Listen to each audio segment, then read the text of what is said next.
So let's talk about how we're going to join the pieces and rows of our wool of stitches bricks together. So we're going to use the same join for each individual piece, as well as joining each set of rows together as well. And that's the flat braid join. I think I referred to this as the slip stitch join before, because it essentially just creates this braid of slip stitches over your pieces and creates this raised ridge. And this is a crochet join. I hate sewing, so I will always crochet a join if I can. But I think this helps create this look of mortar between bricks. Let's take a look at how we're going to join this together and how the flat braid stitch works. Okay, so to join your pieces together using the flat braid stitch, you're going to lay your pieces next to each other. So I'm just showing you on some spare pieces I've got. So joining your individual pieces together, you're going to start in the corner stitch. So of the 3 stitches you have around that corner, you're going to start in the middle one. So you're going to push your hook into the top loops of that middle stitch. So if you're right-handed, you're going to start with the right piece. If you're left-handed, you'll start with the left piece. And push your hook through both those loops, top to bottom. And then do the same with the piece on the opposite side. Push through the loops top to bottom. So I haven't got any corner stitches on these pieces, so you're not seeing things. I'm just showing you how it works. Okay, so then get your joining yarn. And you want this to be sitting in the middle of your pieces. Make sure you have a long tail to start with because it's really easy to kind of pull this all through. And so once you've got your joining yarn, you're just going to pull it through both those sets of loops. And now you go to the next stitch and you do the same. Insert through both loops from top to bottom. Go over to the other side, make sure you're working over the top of your joining yarn, keep it in the middle of your pieces, and push your hook from top to bottom. Just give this a tug to make sure it doesn't come through. Yarn over and pull through all 5 loops. And what you're going to get is this slip stitch looking like stitch coming through. Okay, so I'm going to pull that tail tight and through. And you continue that all the way up your pieces. Just keeping that joining yarn in the middle, working through both loops of that side. And just keep going all the way up.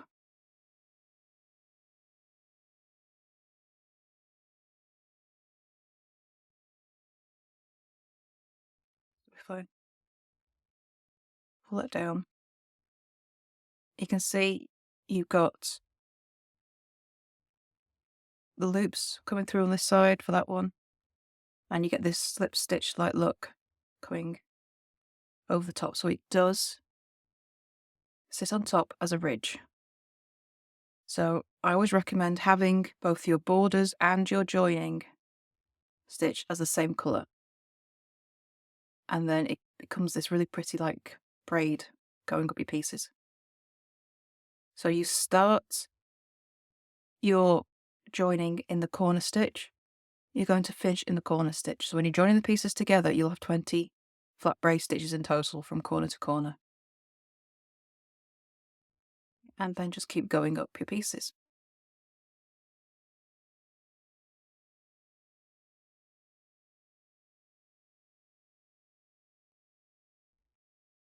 And just keep hold of your joining yarn as you go.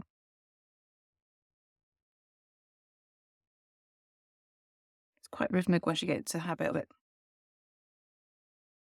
Okay, so what do we do about then joining pieces across the top of the row? So to join your rows of pieces together, your strips, you're also going to be counting from the middle corner stitch. So because we're staggering the edges,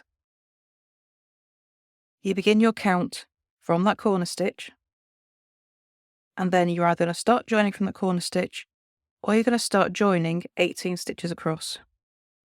So when you do your count, you count from that corner, 1, 2, 3, 8, 9, 10, 11, 12, 13, 14, 15, 16, 17, 18, and just mark that stitch. Okay, so you will join the corner stitch of the next strip to that stitch 18.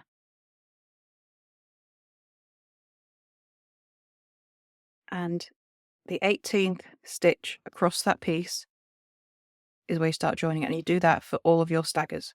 So you will start and end with 18 stitches remaining on each strip. But what do you do when you get to one of these joins? Okay, so black yarn is not the best. So, okay, so when you join your pieces together, it's going to look like this.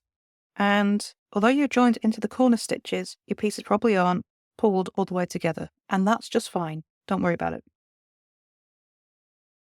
So when you're going to join your strips together with the strip above, you're joining the two edges. But what do you do when you get to a join? And it's really quite simple. And you just keep on going. So I'm just going to quickly just start this join between these two pieces. Just to start just a few stitches back and get these joined together.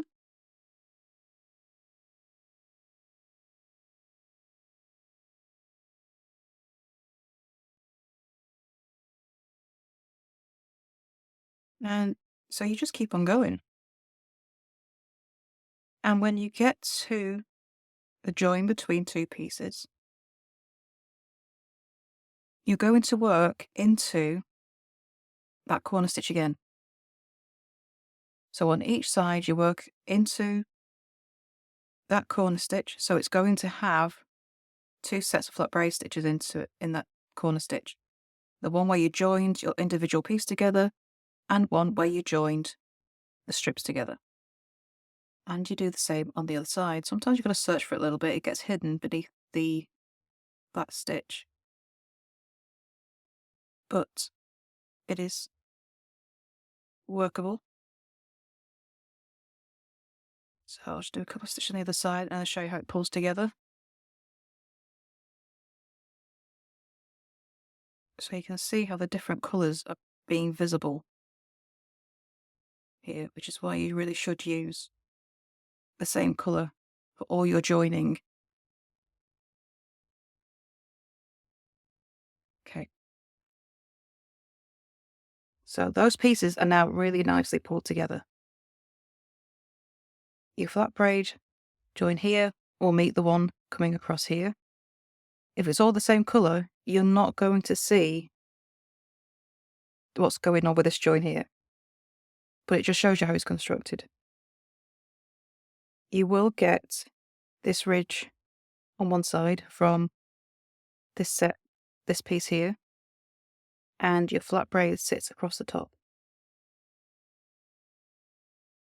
But because you see, I've got the border here, so I've got this blue border on both pieces, and you can't see it. You cannot see that ridge on this side because it's the same colour.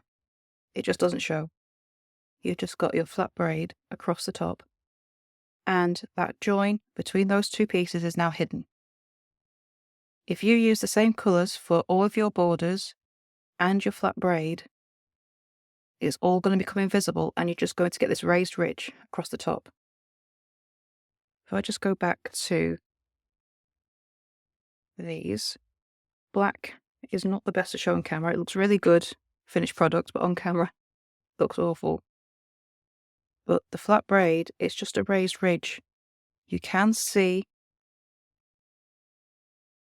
braided stitch, but everything else is nice and hidden. You don't see anything else. And it's the same between the pieces. So if you take a look at these photos from the finished thing, it's all good. Now what about if your pieces look like different sizes like this? I just zoom out for a second. Now you see these two pieces do not look like they should go together. This one is much thinner in the middle than this one. Joining is going to help stretch everything out. All these pieces have enough give in them that everything will settle once joined, and actually adding the borders and the joining just pulls everything into shape. So this piece starts out pretty ugly, but it's going to come into shape. I remade this in a different colour because I got my colours all wrong. So this is in the final Wool of Stitches blanket, but everything does fit together nicely. So just trust the process and join everything together anyway. As long as you are keeping your tension consistent between pieces, this isn't something to worry about. It will all come right at the end. But that's how you go ahead and join all your pieces and all your strips together for the Wool of Stitches crochet along. And as always, if you have any questions, please do come over to the Facebook group, Froggity Frogs Ribbit and Stitch, and you'll get all the answers you need there.